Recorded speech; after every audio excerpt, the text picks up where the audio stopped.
We're up. Okay. Live here at the Warrior Healing Center. This is the podcast for the Veteran Owned Business Network. Very cool. Of the Warrior Healing Center. It's kind of a long title, but it's what we are. Okay. It's what we are. So here we are. We have a new guest and another new member of the Veteran Owned Business Network. Very cool. Right? Yeah. All right. So his name is William Sanders. And we're going to talk about what he's doing here in Sierra Vista. And because of Eric and his dedication, later on, we're going to actually have a video of your facility. We're going to show that a little bit later on. But first of all, let's talk about your background. Okay. You served in the Army. 21 and a half years. 21 and a half years. Okay. And you did what? Well, for 13 years, I was what they now say a 35 Papa. I was 98 golf. The voice interceptor guys. Oh, yeah. Korean linguist. Okay. And at about 13 years in, I got recruited to cross over to human intelligence. Oh, that was a better move. Sure. Okay. It was a necessary move. Well, I'm a little biased. I'm a human guy. Yeah. But I don't think I could have done the 98 golf thing. You know, you went to DLI, I take it? I did. Yeah. I was I was an instructor there when I got recruited to cross over. Oh, what a tough assignment. It was miserable. Yeah, it was really? Horrible. As an instructor? No, the instructor part was really good. That was really chill. It was the year and a half that I was a platoon sergeant, and I had one other NCO and 90 privates. Okay. That was a nightmare job. I just my time there as a new recruit was a good year. Oh yeah, that was fantastic. I had a good year. When I was a PFC, it was great. Yeah. I was single. Yeah. When I went, he knows what I'm talking about. Yeah. I was single and I had a good time, and I had Spanish, so it wasn't a real hard language like yours, Korean. A lot harder. But I had a good time at DLI. It was a great time to serve in uniform. And then you get to permanent party and go, uh-oh. Because I went from there to, after AIT, 82nd Airborne. So that's pretty good, DLI, 82nd Airborne, kind of a wake-up call. Yeah, that's a big wake-up call. Yeah, it's a big wake-up call. The party's over. So 98 golf. I got to tell you, 98 golf, though, because back then when I came in, that was the majority at DLI were 98 golfs. I mean, yes, us interrogator. Not as many interrogator guys. Yeah, we were just a handful. Right. And I'm not real proficient at languages, but I'm also terrible at listening. So they would do those, because in 98 golfs you have to be able to listen, and so they would do the number test in the language. Mm-hmm. And they would do it real fast. Mm-hmm. Give these numbers. I can't do it in English. And I don't know how these 98 golfs they could do it in a foreign language that they were learning and pass the test, but they would. It's a practice thing. Yeah. And it's okay, for the time, I'm going to say it was a relevant skill, because when you're, and I'm not going to get into anything. Right. But when you got the cans on and you're copying, not thinking about it and just writing what you're hearing is a skill. Yeah. And it is different now. Yeah. Things have changed, but that's old school stuff. That's old school. He's old school, I think. I'm old. He's old. We're all old. Eric's not old. He's the young guy. Eric, you're the young guy in the group. I hurt the most right now. Yeah? And you hurt the most? I popped my knee. I'm feeling great. No, that's right. You're still suffering from that injury. Mm-hmm. Yeah. Right there with you. That's what you're going to have to baby it until you're better. That's what happens when your wife takes martial arts and you get out of line. What I've been saying as of late is, like, I understand you guys. A lot of the married people, a lot of the married guys like to go ahead and take a knee for their wife. My wife literally took my knee. She didn't take my knee. If you're listening, Ren, you didn't take my knee, but you did look at it quite a bit. I'm just saying. Yeah, we're just joking. We're joking. He said. So anyway, so you served in the Army, retired after 21 years. Mm-hmm. Being an intel, you, like so many others, ended up here at Fort Huachuca at the end. I'm going to take it. Right. Yeah. I actually bought a house here in '05 before I went to Iraq the first time. Okay. And I was basically reinvesting money that I made on the real estate market in California, PCS here. Bought a house here. It's a good place to raise kids. So while I was in Iraq, I'll say I wasn't in Hawaii. I was from Hawaii. Originally? No, Oh, we were just deployed the whole time. I got spent 3.5 years there, maybe 10 months on island. Okay. But while I was in Iraq, my wife brought the kids back here. So, Is that hard? And then you retired. And what made you decide to get into business? well, I didn't really want to get into business. I had a pension and I had a day job, but I wanted to teach martial arts. That was kind of my passion when I was in college. And when I joined the Army and took the language aptitude battery, I requested Korean so that I could go to Korea and study Korean martial arts. And got Korean, went to Korea. And primarily I was studying Hapkido, which is a martial art that involves a lot of, it's like a standing Japanese jiu-jitsu crossed with Taekwondo with no rules. No rules. No rules. It's very self-defense oriented. Okay. And that's what I was studying. Okay. How long in Korea were you? All told, about 10.5 years. Oh, so the Army actually, wait a minute. You're telling me that the Army actually gave you what you wanted? Yes. Okay, because that doesn't happen for everybody. Yes. A lot of times it's like, whatever you want, you don't get. Oh, you want to go to Korea? Well, we got a great assignment for you in Germany. But it worked out for you. Well, as a Korean linguist, any stateside tour that I was eligible for was 365 days, and we were back on Peninsula. Okay. So that was just my career. So you go, yeah. But I mean, that's good to hear, because it doesn't honestly happen for everybody. Everybody's Army career can be very different. Some people have a great career. Some people hate half their assignments. I can't complain. Yeah. I was raising kids and had a good marriage, and the job was the job. So your family was all in Korea for many years. Oh yeah. And so did they learn Korean? My wife is Korean. Oh, your wife's and, okay. and my kids kind of had to do English as a second language. Okay.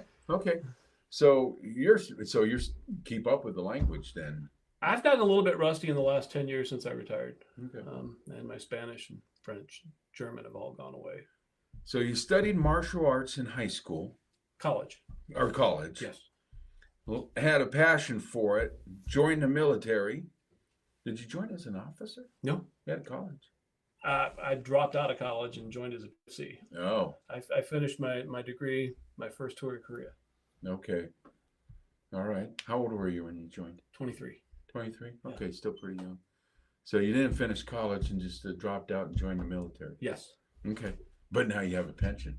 Yes. So it paid off. And three degrees. And really? And so you got the degrees afterwards. But a pension as an officer might have been good. Well, I retired as a warrant officer, so it's not bad. That's good. Yeah. That's good. Okay. You were a smart man. You transitioned over, to warrant. You get a much better retirement. Yeah. Then there's some of us that didn't serve and retire, so we don't have any pension. Right? There's some of us. You? Yeah. I got mine. 23 years. 23 years. Yeah, it's nothing. I've been working for 50 years. 50 years now. Imagine that. I have actually been working for 50 years. Anyway, so you get out of the Army, you want to teach martial arts. Mhm. You're in Sierra Vista, Mhm. and you end up deciding that you're going to do it formally and have a business. No? Kind of. Or was it an accident? There was a martial arts school here years ago. It's Jackson's Arizona Martial Arts Training. It's right over behind here, across on the other road. But I love Hubert Jackson. I met him when I came here for BNOC, and then again for ANOC. That shows how old we are. That we didn't go to ALC and SLC. We taught them. We didn't go to them. But anyhow, I met Hubert Jackson here, and he ran a martial arts school, and I just loved Hubert. His heart was like this big. He was just a great guy, and I was not going to compete with his school. So I taught at his school for a while. He passed away before I retired, actually during my second tour in Iraq. But his wife continued to run the school. So I taught at her school for about a year and a half. Okay. And I did go out on my own to start teaching Hapkido, but not Taekwondo, because she was running a Taekwondo school. And I teach both. And they're different martial arts. It's a separate class. A lot of Taekwondo schools say they teach Hapkido. They teach like 2 joint locks badly. Or real Hapkido program is a separate program. But anyhow, I didn't want to compete with her. I didn't want to compete with Hubert's school. When she closed the school and retired, that's when I really took off with teaching the Taekwondo. Okay, that makes sense. Yeah. You're like, okay, there was a big gap or a hole there. There was. And you're like, I'm ready to fill that. Oh, did we lose video? Well, Eric's still got video. I can see it over there because I'm a spy and I'm spying on him. Are we still live? We just lost a video here in front of us. But we're still live. Okay, we're still live. Well, we don't get to see ourselves. I don't want to see myself on camera that much anyway. Yeah, but we're going to want to see the video when we get well. to it. So we're going to want to be able to get there. But we got plenty of time for Eric to figure that out. So, you know, I had a thought. Now, when you talk, I just come up with thoughts and I just throw them out. But you were talking about the guy. What was his name again? Hubert Jackson. Hubert Jackson. He was the fire chief here for years. Okay, so Hubert Jackson, and you mentioned that he had a big heart, and I'm just looking. yeah, we got. I mean, it's kind of psychedelic, but you know, it's not the video. So No, keep going. Well, I know what it is. okay, so my thought is, and I don't know why I was thinking about this again the other night, but. It has, you know, people, you know, talk about today, toxic masculinity, you know, and then I think, and then a lot of people think, oh, if you're in the martial arts, you're one of those guys like you see in the movies, you know, you like to go around and rough people up. But in reality, from my experience in life, it takes a lot of strength to be gentle. I happen to agree with that. Yes. Right. I mean, physically, like if you're going to pick somebody up and you're strong, you can pick them up gently and carry them versus fumbling around. Oops, I dropped you, you know? So strength comes, but it's true emotionally too. So if you have emotional strength, you tend to be a more kind person and giving person because you're not, you know, you're not letting your emotions get away with you. Does that make sense to me? Yes. And correct me if I'm wrong, but I think martial arts actually helps you gain that. Yes. In a lot of ways. Traditional martial arts, and I'm going to say, okay, traditional martial arts, they used to say doesn't include Brazilian Jiu-Jitsu, but what I'm seeing these days, I disagree. When you start out, you get hit. First time somebody gets hit, it's like a puppy got his tail stepped on. It's like,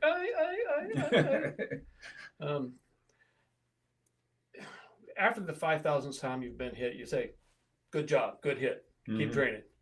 So getting hit does not knock you over mentally and emotionally like it would if you weren't toughened to it. And that's a big part of martial arts training is toughening. And that goes on in life. I tell my students, I'm like, you have to learn to take a hit because life is going to kick you in the face.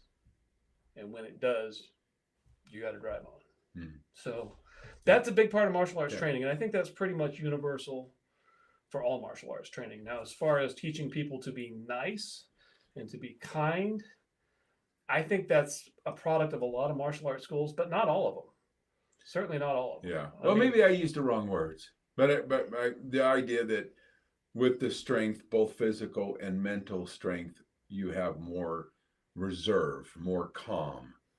You're less likely to explode and hurt somebody because of some minor, you know, I mean, you know, they can call you a name and you're like, okay. Yeah. A martial arts guy, okay, yeah, see you. Yeah. You know. Generally. I mean, I'm not levitating on a mountaintop anywhere. I'm still a dude. I'm just a guy. Yeah. And of course, I'm speaking a generalization. I mean, I'm sure there's exceptions like there always are, but that's my impression of from an outsider of martial arts is that you gain that inner strength as well as the physical strength that helps, just like you said, quote, cope better Mm-hmm. in against adversity.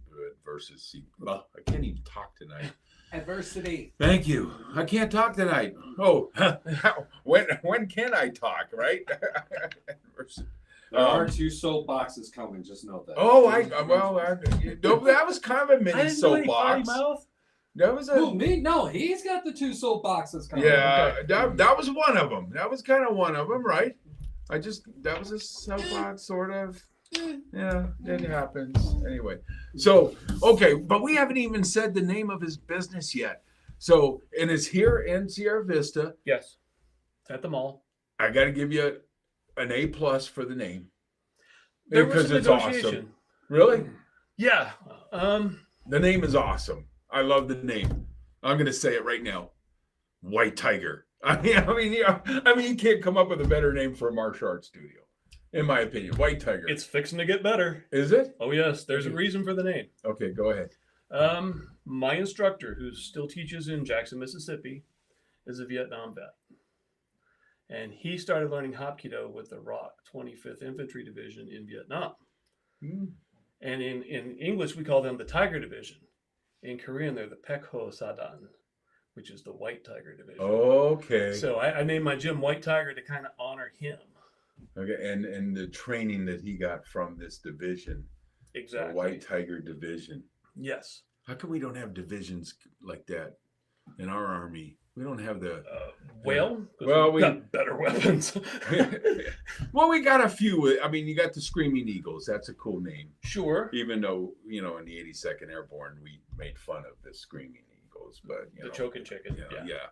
Or the dope on a rope, I was dope on a rope. I did my 365-day tour at the 101st. Yeah.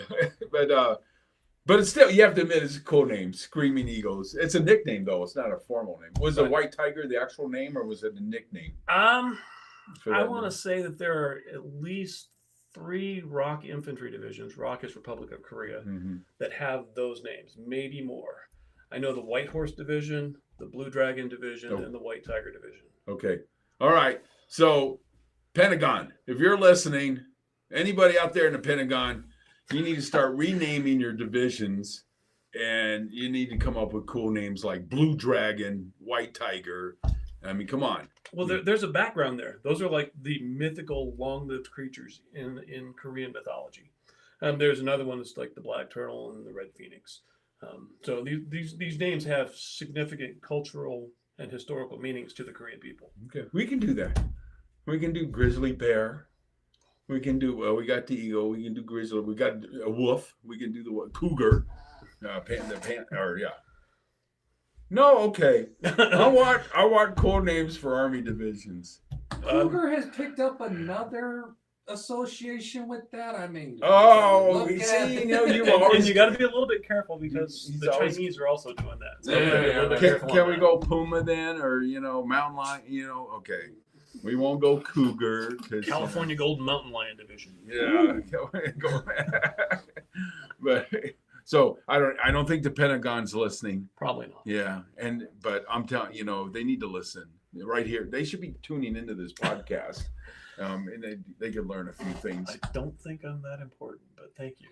Yes, You're that important, so it's okay. No, I'm putting you up in that category. Okay.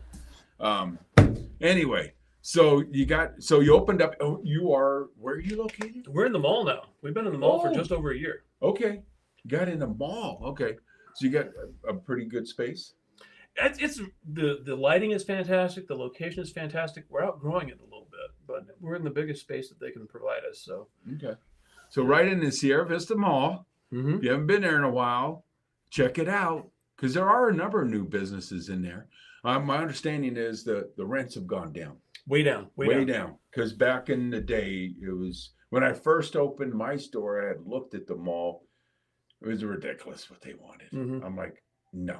It's reasonable now. Now I understand it's changed a lot. But then you had some, of course, you had Sears that closed and other things that closed. So I think, Well, for about 3 years, we were in Dylan's bar out by the old UPS. Oh. We were there for years. And people Way out in the and people in the would walk in trying to want to drink. I've got bottled water and coffee, and we're running a martial arts class Oh, really? You were in that building out for there? like 3 years. Yeah, that's pretty far out. It was. Yeah. Yeah, I remember Dillon's. That's going. Yeah, I was at almost an historic place here in Sierra Vista. Dillon's Country Bar. Now we have Doc's now. Doc's is the Dillon's. And Doc's is in Jackson's old building. No kidding. Yeah, that was Jackson's, Arizona. That's where I taught for the first year and a half really? after I retired. Oh no, kidding. I didn't know that. Wow, so there are all kinds of little connections, So you open up in the mall, White Tiger. You teach specific types of martial arts. I teach Taekwondo for kids and adults. And then I teach Hapkido for adults only, because the way I do Hapkido is not for kids. We're talking small joint manipulation, and in a real world fight, it's a small joint break. Yeah.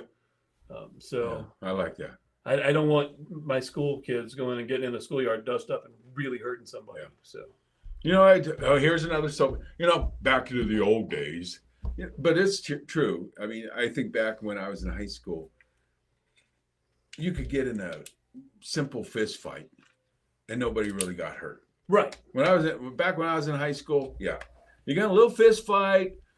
You didn't get booted out of school, and you didn't go to jail, and you just went to the principal's office, and nobody pulled out a gun or a knife or anything like that.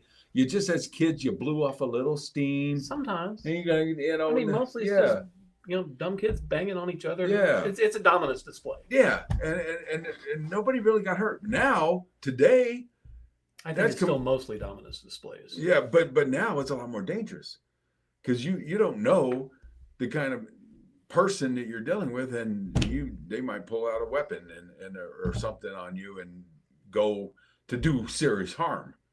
Is what I'm saying. Could happen. And so now it's kind of for me, of course, being old too, I have a different rule when you get old. I'm not the guy I used to be when I was younger, right? So now my rule is I gotta put them down hard and fast because I'm gonna get out of breath in about 5 minutes. And they're gonna be going, can we take a break? 1 minute. 1 minute. Fighting is hard work. Yeah. I have 2 older sons. They're in my. But years ago, when they were what, maybe in their 20s still, and starting to grow, be men, and they were both visiting at my house and decided they were going to challenge Dad in the yard, right? And I could throw them around. I had both my sons. I was doing really good until I ran out of breath. and they had planned it that way. They knew that the old man was going to run out of breath. So it was like for the first 5-10 minutes, I was winning. And then when I was like, okay, that's enough. And when I said that, then I saw the look in their face with the big grins, and they came in for the kill. And I was pretty much done at that point. They got me down. They didn't hurt me, but they won. And I was proud of them because they worked together. The 2 brothers working together, but it was fun. But yeah, it's true. You get older, you don't have the endurance that you had when you were younger. Except for Eric, he can still go on and on like an Energizer bunny. The last time that I competed, and I'm not going to say seriously, last time that I competed was 8th Army Combat Taekwondo Championships in 2013, right before I retired. And I go out there and I'm fighting this kid that's 20 years old. We're fighting Olympic style Taekwondo rules. Plus punches to the head and take stands. So it wasn't really Olympic style Taekwondo, but we're wearing 14-ounce gloves, and nobody's going to get hurt with these things. But you're feeling it. Oh boy, howdy! You're feeling it. And I gassed after the first round, and at the end of the fight, I lose on points, and the referee shakes my hand. He says, "How old are you?" I said, "I'm 43." He said, "You're too old for this." No, I'm just out of shape. Yeah. There are some old guys that are pretty impressive, even here in town. I don't know his name, but my son goes that the owner of Jaguars Gym. Don't know him. I gotta admit, that guy's I think he's pretty close to my age. Man, I think he's in incredible shape. My son goes to that gym, but he's I think most super marathoners are in their 40s and 50s. They're not Yeah. kids. Yeah. Yeah. Not me, man. My knees do not like that. But you got it up here. You got all the I know how to cheat real good. well, you know how to teach. You know how to teach what you used to really be good at. I'm not saying you're not any good anymore, but you are. I fight totally different now. I'm not fighting with rules. Right. But when I spar with my kids, mostly I'm out there just trying to teach them to do combos, to strategize a little bit. Yep. So martial arts. So for all of you out there that are listening, do we have any as host? Any? No questions yet. But maybe for those of you out there that are interested in martial arts, for self-defense or for exercise, it's also exercise, right? To help stay in shape. There's a lot of reasons, or just discipline. Again, back to that physical, mental discipline that can help you stay more focused, calm, even in adversity. Did I say it right that time? Adversity. Sure. Yeah.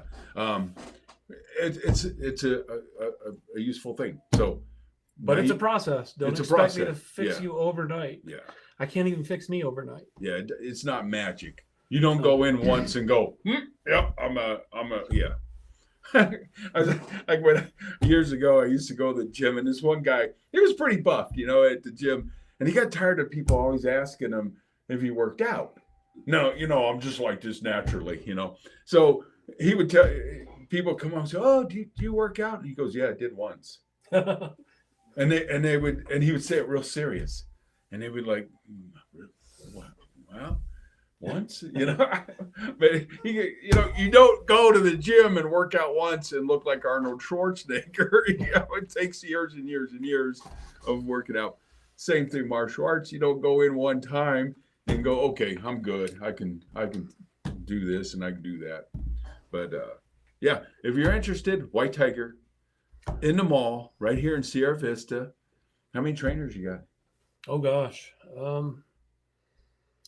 Including myself, half a dozen. Really? Yeah. Wow.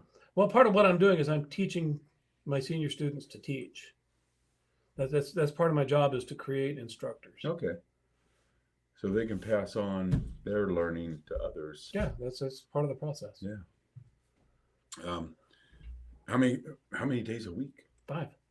We go Monday through Friday. Monday through Friday? Yeah. What are the hours? It depends on which class. I've got Tiny Tigers, which is ages 4 to 6. It's Taekwondo. That's. I'm sorry. That sounds too cute. Aren't they adorable? And they are. They're adorable. That sounds really cute. I mean, it would be just fun to watch those little kids. I used to have a guy that would come in and he was walking the mall and he would sit there and watch the Tiny Tigers. I'm not surprised, because it sounds like it would be fun just to watch them. That's cool. But they're Monday, Wednesday, and Friday from 4:15 to 5 p.m. In the evening. Okay. All right. Yeah, that's p.m. I'm trying to speak civilian. Yeah, civilian. I've been trying to do that a lot lately. And then kids Taekwondo is from 5 to 6 p.m. That's Monday through Friday. Okay. And then adult Taekwondo is from 6 to 7, Monday through Friday. And then Hapkido is from 7 to 8, Monday through Friday. Okay. So all different. So different, mostly in the evenings. Yeah, I've got a day job. Yeah. Okay. Oh, do you? I've retired twice, but I recently took a job on base again. You're a busy man. I'm too busy, yes. Wow. That's a lot of hours. Wow. You didn't quite understand the concept of retirement. You're still trying to figure that out? I quit teaching on base about 3 years ago and used the last of my GI Bill that my kids didn't use, and went and got a degree in viticulture and enology up at Yavapai College. And then I was just working at a vineyard over in Pierce part-time. But everything got real expensive and I spent too much, and I bought some expensive toys like a $30,000 tractor. Ooh, I want one of those. So now I had to Can get I borrow your tractor? to pay for this. Do you rent your tractor out? So your degree that you told me, flew over my head, but then you helped me because then you said vineyard. Yeah. What was the name of it again? Viticulture, which is taking care of grapevines. Taking care of vines. See, I figured that out because he said vineyards. I figured that out. And then enology is making wine. Yeah. Okay, we got to talk about that then. Okay, we But can not talk yet. about that. So before we get into that topic, let's finish up with the martial arts studio, because I know we're going to get sidetracked now because I'm a gardener and you already hit that button that I want to go down that road. Well, if we're The going to shiny talk, object's been thrown in front of them. Here it I'm comes. sorry. If you're going to do that, I'm going to want to talk about Vines for Vets for just a second. Well, we're gonna get there. Okay. We're gonna get there after this video. We still got plenty of time. Oh, one more thing. So your time. I have to say, when I first joined the Army and they did, 1400, 2100, the time thing never made sense to me, because you're literally saying 1,400 hours when you say 1400. Yeah, it's actually 14 hours and no minutes. Right, yeah. but you don't say that. You say 1400. Yes, So why don't we just say 14 o'clock? because it sounds dumb. It does. It doesn't sound as cool. So we come up with stuff that sounds cool, even though logically it makes no sense whatsoever. Like White Tiger. White Tiger makes sense and is cool. I'm sorry. White Tiger makes sense. I love that name. I really do. The White Tiger Studio. Okay, Eric. Now, Eric is going beyond. Okay, so here at this podcast for the Veteran-Owned Business Network, Eric is always reaching out there to do new things, and we're going to go to on site to the mall. We're going to the mall right now. You ready? Yep. There we are. We're at the mall. There's your studio. Now, Eric could film this, and you go ahead and if you want to describe anything. Sure. That poster there actually came from Jackson's, and what it says is Kuki Taekwondo. And that's from when President Park Chung-hee in Korea basically nationalized Taekwondo as the national art, the national martial art for Korea. Oh, okay. Oh, there's your emblem. That's cool. Yeah, there's my sign. That's a nice. Do they wear that on their uniforms? Something very similar to it, yes. Okay. Then you're going to come in here and you're going to see a bunch of trophies, and I didn't win a single one of those. I hardly ever do any kind of competition. Those are pretty much belong to Kenny Silverwind, who grew up in Jackson's and talked me into taking those kids from Jackson's when Ms. Jackson retired. Any of the awards from students? Well, that yeah, have Kenny, competed? those there are Katie. So when my students bring back awards, they'll tend to hang them up. Okay. I'm not real big on tournaments, but there's value to it. So we got a bunch of little sayings that are kind of inspirational up top on the wall. Okay. Those things, you can't really make them out, but I can see them up the white ones up on top. Yeah, that's a bunch of just inspirational martial arts saying, like, don't be afraid to fail, be afraid to not try. Okay. And my mom, who's moved here to my vineyard, basically drew those out by hand. She looked up a bunch of inspirational stuff, and Nice. there was a place there to hang stuff up in the old shoe store, so we're filling up those spaces.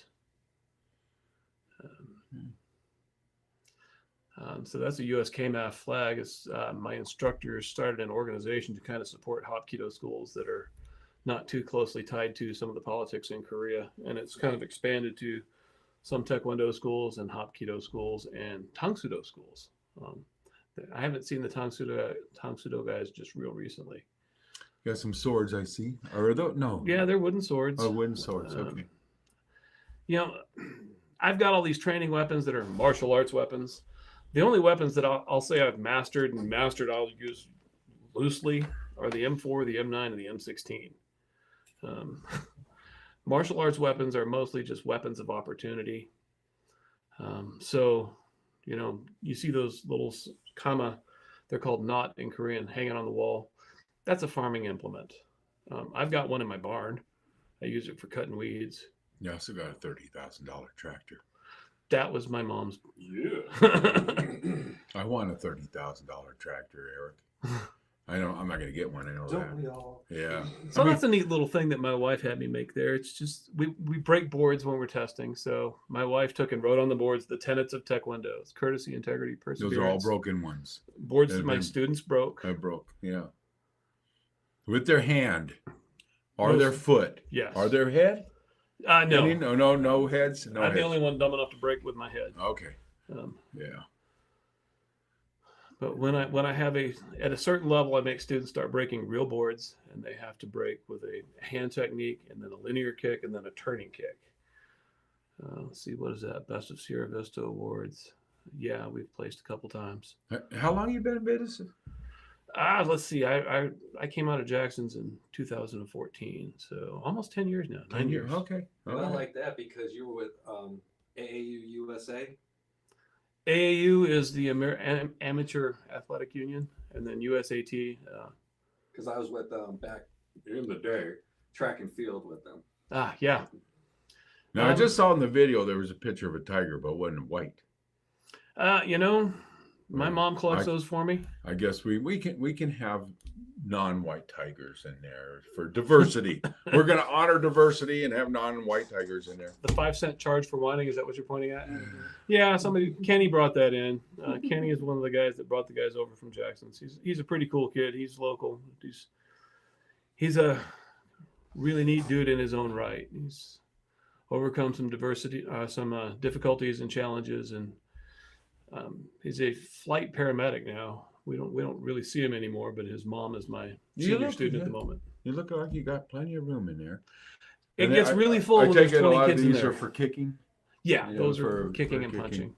Oh, for punching too. Okay. Yeah. All right. Very nice. Oh, yep. And there's me and Kenny's mom. That lady is amazing. She's been doing hop keto with me for about 10 years now. And she's, 64. She's 64 and she started hop keto at 54. Wow. And she started running at 54, and she does half marathons, and she's gotten her black belt in hop keto. And there's just no quit in her. She's pretty inspirational. Yeah. Well, we're just not going to talk about her anymore then, because I'm 65 and she's going to put me to shame. So, And she might kick you in your knee. so we're going to drop the whole conversation right now. I don't. No, that's pretty impressive. No, that's awesome. So people of all different ages I've had get students into from it at- 4 to 80. yeah, and you can get into it at any time. You can. Yeah. And it's about living your best life. Yeah. I'm not training any Olympians. I'm sorry. I'm not. There are much better coaches for Olympic style Taekwondo in Arizona. And if you're that good, I'll send you to them. Yeah. And I'm sure you're flexible enough if you get somebody who comes in and says, well, I just got this much time really, versus somebody else that says, hey, I want to come in and spend more time. I'm sure you work it out. Yeah. If somebody's going to come less than 2 days a week, I say pay me a daily rate. That's $10 a day. Oh, really? Yeah. Oh, okay. But if you're going to come more than twice a week, then it's cheaper to pay by the month. Okay, I got you. Okay. And basically, I'm kind of doing this. I've got a pension.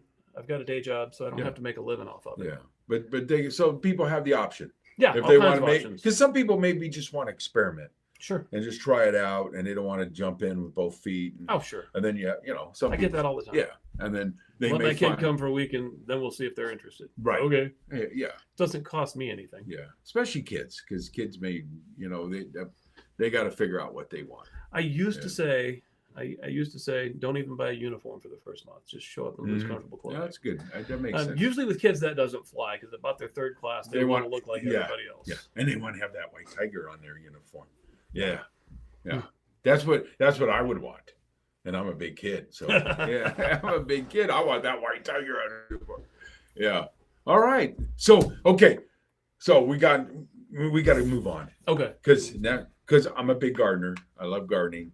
I love plants. Okay. My kids always accuse me of growing up. They're like, "Dad, you like plants more than people." I go, "Yeah." Okay, Who doesn't? no argument here. I mean, it's okay. Yeah, my trees. Yeah.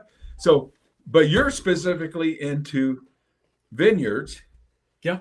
And I got your card here. You gave me a card. Desert Blossom Winery, Yes. right here in Sierra Vista. Right here in Sierra Vista.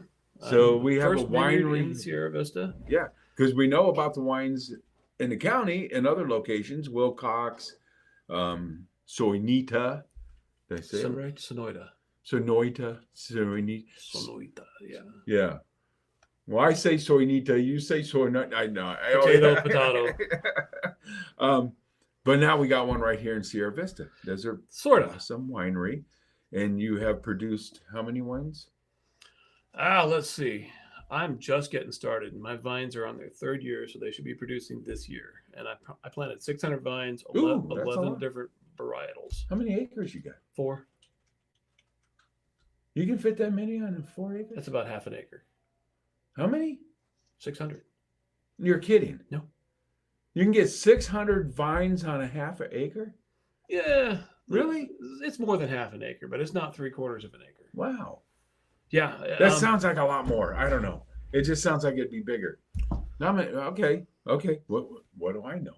Well, It's it's all on how close together you plant them, how learning. wide apart are your rows, and how Yeah. far apart are your vines. See? So you don't need well, there we go. We just found out that you don't need a whole lot of space to have a nice little vineyard. No, not a whole lot. You don't. You always think, because you see the vineyards where, it's acres and acres and acres over the hills. But if you want to get like ag exemptions and stuff for permitting, then you have to have 5 acres planted, Oh, okay. or you have to be selling it. You want to claim that you're a farmer of some kind. Right. Okay. So, and you got here on your card, you're the owner Yep. of the Desert Blossom Winery. You're also the official winemaker. I'm the winemaker, Okay. And then you're the vineyard manager, vineyard manager. which means you got to do all the work out in the field. Yeah, although here lately my mom has been doing a lot of it. And then down at the bottom, you're the chief bottle washer. I can't get anybody else to do that. Wash the wine bottles. Okay. Yeah, that's something. Chief bottle washer. Okay. Yep. All right. So basically, you're a one-man show right now. Almost. Basically. Okay, you're doing it all. But that's fascinating, man. So you're working full time. You got a full-time business. You're operating in the mall and martial arts, and then you're starting up this vineyard business in Sierra Vista. Mhm. We lost us again. Move the mouse. Move the mouse. Oh, it's just a delayed thing. Okay, but we're still live. Yep. Yeah, but we can't see ourselves yet. That's okay. Yeah, we'll be I'm able not- to. I'm not that We don't great need to anyways. look at ourselves. It helps me. I like to. Anyway, Do I need to click it? yep. It just went black. Maybe we need the power button because it's gone. Oh, Now there it came goes. back on. Oh, There we're we are. back. See? Yeah. The computer is Yeah. smarter than I am. It helped me personally. It helps me do the show and I can see. Okay. You're the Good. face that runs the place. Yeah. You're Thanks for radio. Yeah, but Eric's the guy that really runs everything behind the Run scenes. myself rampant. Yeah. So that's really interesting. So you're hoping to expand this maybe? And Not a whole lot. okay. Not a whole lot. Is this more of a hobby? It is. I think about planting more vines, but I got to take care of them. And right now I've got a day job. I've got neighbors that are asking me to procure vines for them so that they can grow vines and sell me grapes.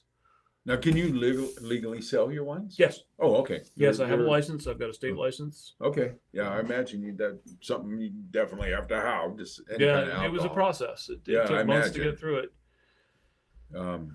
But the county did not allow me to put in a tasting room, which is not a big deal. Because I'm on a dirt road, it's Calle Alamo out of Ramsey Road. They said if you're going to put in a tasting room, then you have to pave the apron onto Ramsey Road. And I said, I'm one guy. I've got 600 vines. I'm not going to have any traffic on the road. Well, if you're going to put in a tasting room, you have to. Okay, we'll just take out the tasting room. Yeah. And then they say, well, you can't process wine on the property Okay. because I've got a wash. So they wanted me to fund an impact study on the wash. So I basically crushed my grapes and processed my wine over in Pierce at my boss's vineyard, which is Four Tails Winery. If you're ever out there, go see them. They're great guys. He's putting a plug in for. Is your boss a veteran?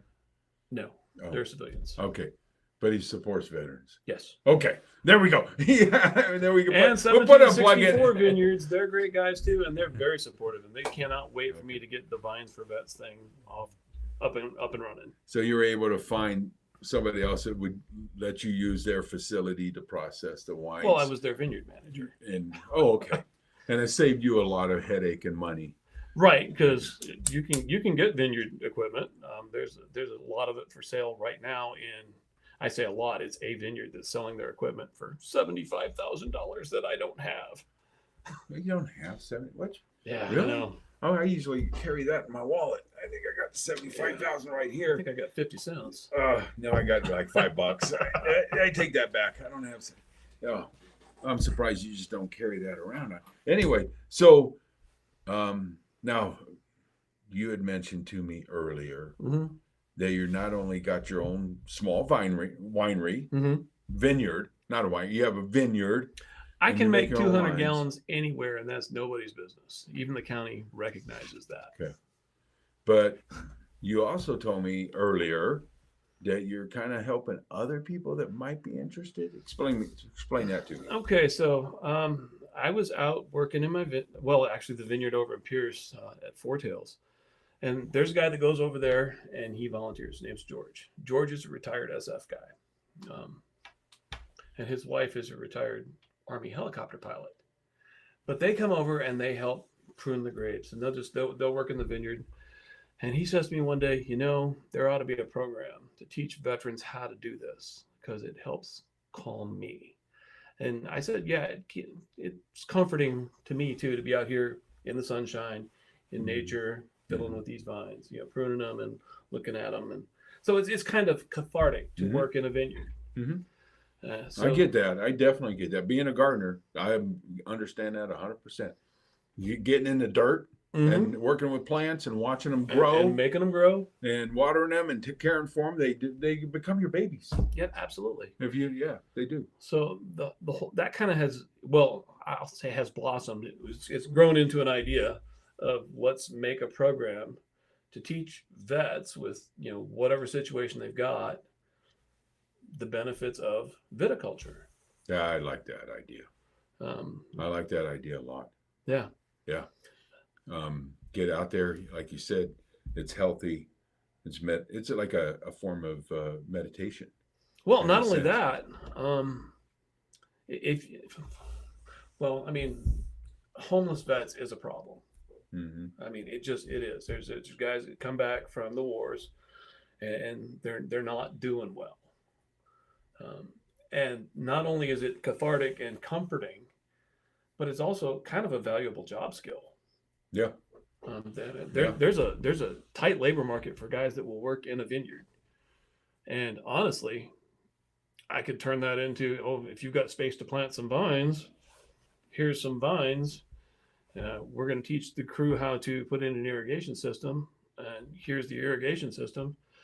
And now you've got like a small farm for a vet that's basically hand built and didn't cost a whole lot or anything to that vet. Wouldn't that be cool? That would be.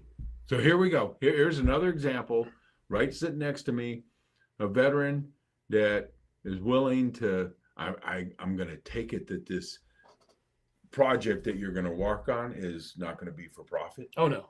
Right? Okay. I wanted to make sure before I said something. As a matter of fact, we were talking about organizing as a 501c3. As a nonprofit. Just so that we could, if it gets to that point, accept donations to provide pruning equipment or, And right. vines. So to- they to don't have to, vets. because then they don't have to go out with the Yeah, I mean, expense. wouldn't that be cool if you Yeah. get somebody that's interested and they want to learn it, they want to calm their mind with So the here. activity. So we got a veteran right here that wants to help other veterans. That's what we're all about. That's what we're about here at the Warrior Healing Center, and even our veteran business owned network. We're about helping each other, and I love the idea. I really do. I've got about half a dozen vineyards that are asking me for guys to train.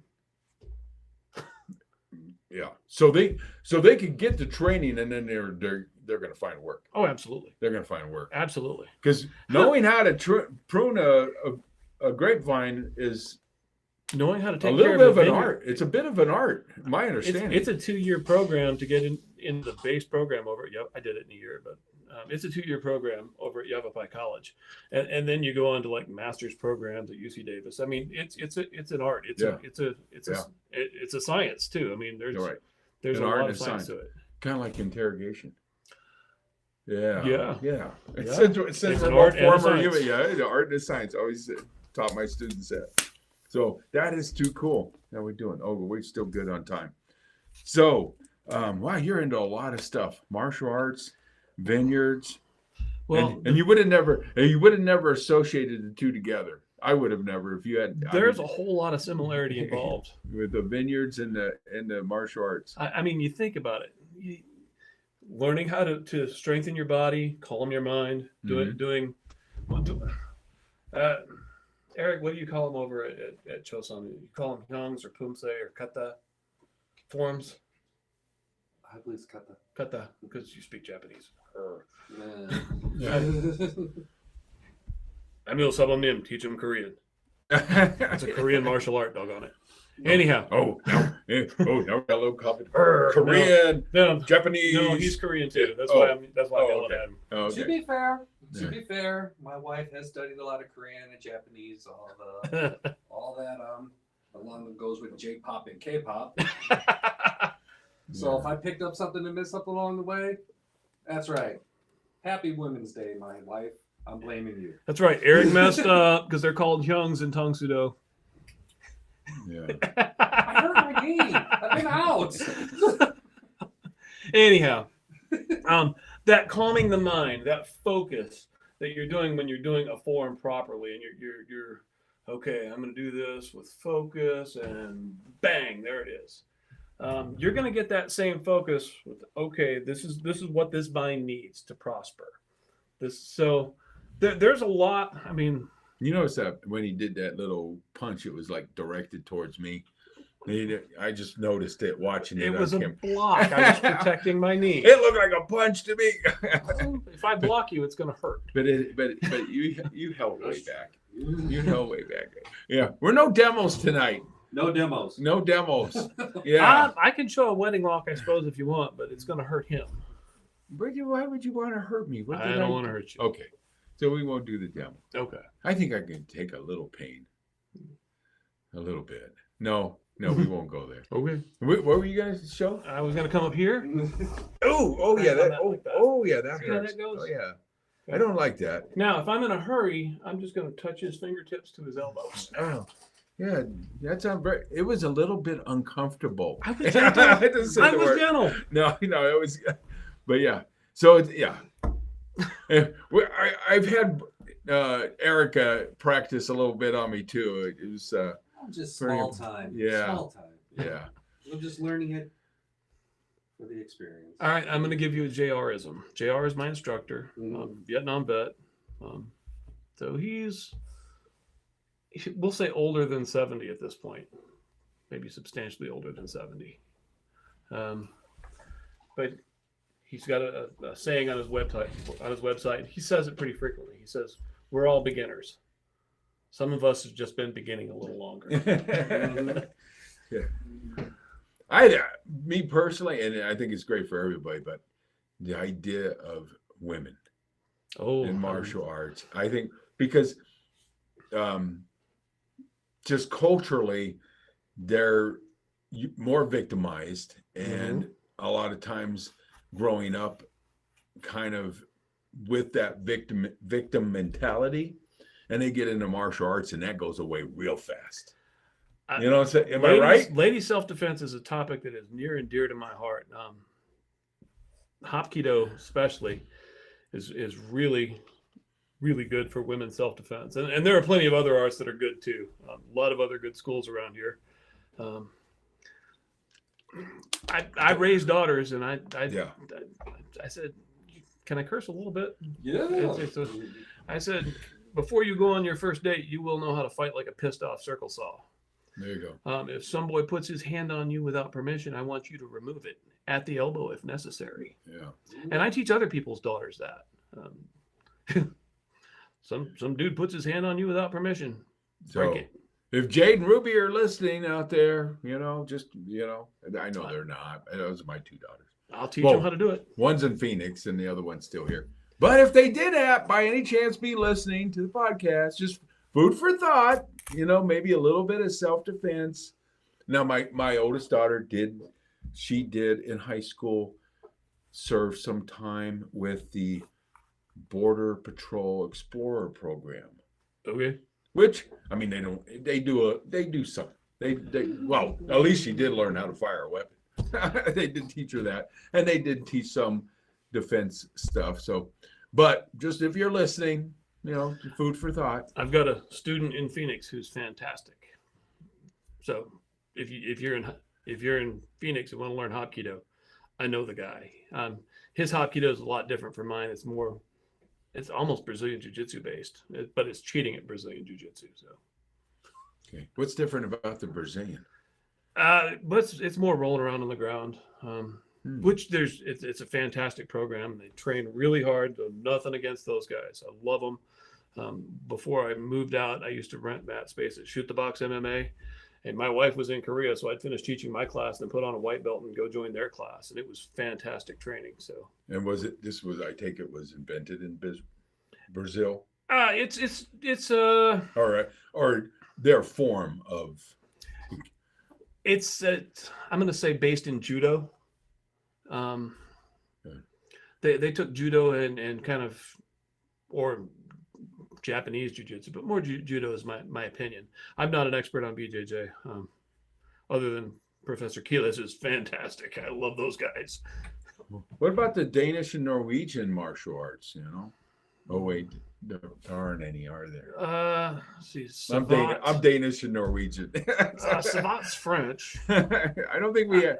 There were some medieval martial arts up there that were absolutely practiced. I don't know a whole lot about. Maybe them. back in the Viking days they had some martial arts. I'm sure there were. I mean, there's always been a science to fighting. So. I'm sure they had some back then. Probably not today anymore, though, much. But that didn't usually involve things like axes. Very effective though. Why go into a knife fight empty-handed? Yeah. A knife fight with an axe. Yeah. Don't bring a knife to a gunfight, No. right? Which, I mean, it's funny. All the martial arts weapons that you're coming out of Japan and Korea are weapons of opportunity. They're farming tools for the most part. It's a stick, because the common people were not allowed to have weapons of war. I was watching a comedy show. I can't remember the actor's name. Hispanic. God, I can't remember his name. I'm bad at names. But anyway, it was a comedy show, but it was serious too. And he was talking about Latino history and how a lot of things in Latino history have been kind of cut out of history. I'm a history major. But anyway, one interesting things, he was talking about in the Caribbean when the Spanish first got there. And I can't remember the name of the tribe in this Caribbean island. But he said they fought with sticks. They fought their wars with sticks on the island because they didn't really want to hurt each other. Oh, that was really cool. Can you imagine a culture that goes to war and uses stick swords? So it hurts, but I'm going to hurt you, but I'm not going to kill you. And then whoever gives up, it's like, okay, enough bruises, you win. I was like, that's pretty cool. But of course they all died. Yeah, they died. The Spanish. Same thing in New Zealand, the Moriori. Beautiful culture. Pacifist. Maoris ate them. Yeah. They got eaten by the Maori. Yeah. And of course, disease killed a lot of these in the Caribbean, and then whatever, the Spanish helped finish them off. But anyway, that came to mind when I was looking at the wooden weapons. It was like, that's kind of cool. I mean, it still hurts. Oh yeah, you can whomp somebody with a wooden sword. Yeah, it still hurts, but not deadly. Matter of fact, unless you get really hit hard in the head or something. The great Japanese swordsman Miyamoto Musashi, who was not a nice guy, killed a lot of guys with a wooden sword. At a certain point, he just stopped bringing a real sword and I think once he carved a wooden boat oar and killed a guy with it. Okay, so you can die from a wooden sword. Yeah, I mean, it's a club. Yeah, it's a club, but less likely. Anyway, how are we doing? Oh, we're just about done. So, well, that was great. I mean, this has been a good show. I mean, just so much stuff we got to talk about. Yeah. Your martial arts, vineyards, winemaking. Think about it. Winemaking. You grow your own grapes. You can legally make your own wine at home. Up to 200 gallons a year. Okay, 200 gallons. That's a lot of wine. It's a lot of wine. To make it home. But how much fun that would be. That's about 1.5 tons of grapes. But that's growing your own plants, harvesting the grapes, learning how to ferment them. And if there's somebody local that really wants to learn how to do that, I'll teach you. Okay. Yeah, and this is volunteer. He's a volunteering his service, but to veterans. So I like your idea. We gotta talk about this more after the show. Okay. Not necessarily tonight, but as a group, the Veteran Owned Business Network. I'm gonna hit you up for a room to teach in one of these days. Okay, and the Warrior Healing Center. Yeah.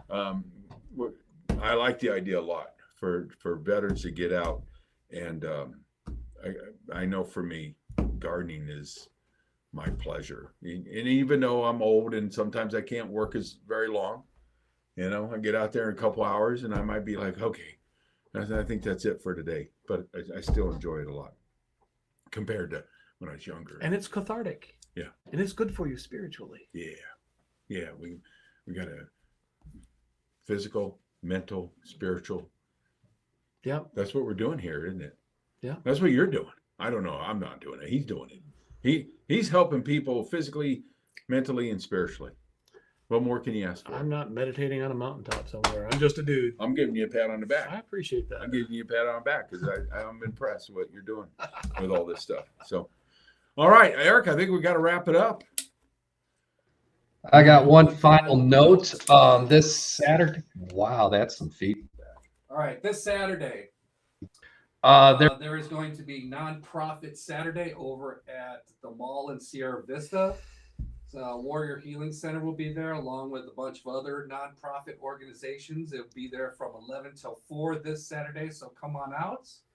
You might see something that strikes your interest, strikes your fancy while you're out there. By all means, go ahead, look around the mall. If you haven't been there for a while, it's about a good time to go back, and you can go ahead and check out exactly where White Tiger Martial Arts is located, as well as many other fun and exciting things.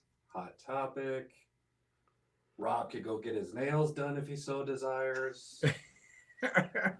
Whatever the case may be. And plus, there's a lot of local food establishments in there as well. And there's some people that you might find doing keto drinks in the mall. Am I right? I know a guy. I know a guy. Really? I know a guy. That does keto drinks in the mall. I know a guy. I don't know who he is, but I know a guy. Oh, okay. So there's something else to check out. So yeah. So this Saturday, I'm going to be in Phoenix. This Saturday, 11 to 4. This is one of 3 of those type of events that'll be there this year. So yeah, I'm missing out on that. I'm doing another You can chocolate leave run. for the next one. I got to go to Phoenix and get Yours the is more chocolates. important. Yeah. I mean, Nonprofit Saturday is very important, but those chocolates, oh my God. Yeah, they don't. That's the only way they end up here is me driving up there and getting them. We would love to tell you who's coming on next week, but yeah, we're working on that. And like we tell you anyway. So you're saying you're not going to tell them because you don't want to tell them, or you're saying it because you don't know who's going to be on I'm there? not going to tell you because, I want to keep it a surprise. Okay. Yeah, we never announced the next guest because we want, That's OPSEC. Yes, exactly. That's Well, right. That's right. we want to force them to tune in to find out. That's the thing. We want our audience to tune in every week, like Travis does. He's one of our loyal. And I can't call him a customer. What do we call him? Audience. Can we call him an audience? Travis, what are you? Customer? Not a customer. Audience. Spectator. Fanboy. No. Wow. I'm kidding, Travis. Hi, Travis. Yeah. Okay. I can see what the puppets could be made out of me. Yeah, he's making puppets for us, Yep. so be careful. Yours is going to turn out with horns on it or something. So, all right, we got overtime. We better sign out till next Thursday here at 5. We'll see you.